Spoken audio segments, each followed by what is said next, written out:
मैंने एक हदीस में पढ़ा है कि हज़रत मोहम्मद सल्लल्लाहु अलैहि वसल्लम सूरह मुल्क और सूरह सजदा पढ़े बगैर नहीं सोते थे, तो हुज़ूर वो क्यों हर रात पढ़ते थे?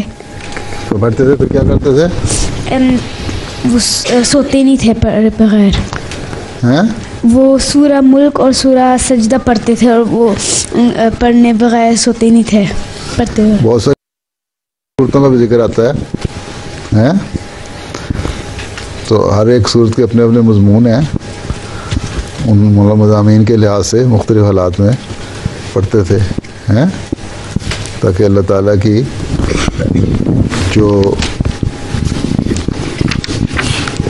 मज़ामीन है ना उन सूरतों के, वो वाज़े हो जाएं। ठीक है, समझ आई?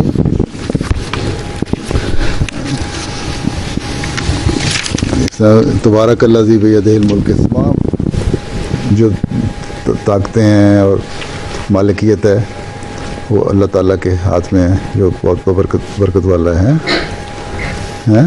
जो चाहता है वो करता है, हर चीज़ पे वो कादिर है। और जिस तरह वो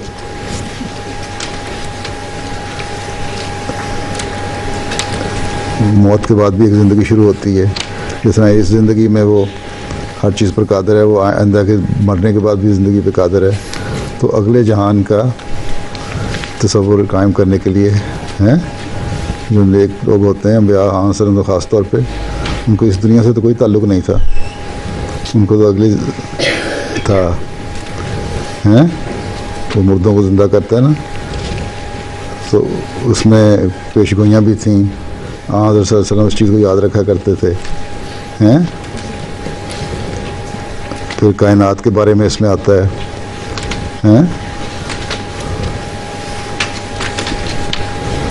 कि अल्लाह ताला ने कायनात को पैदा किया, सारा यूनिवर्स जो है पैदा किया।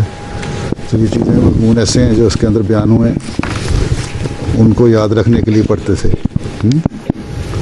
ठीक है, ताकि उम्मत भी इन चीज़ों को याद रखे और अल्लाह ताला की कुदरत पे यकीन रखने वाली हो।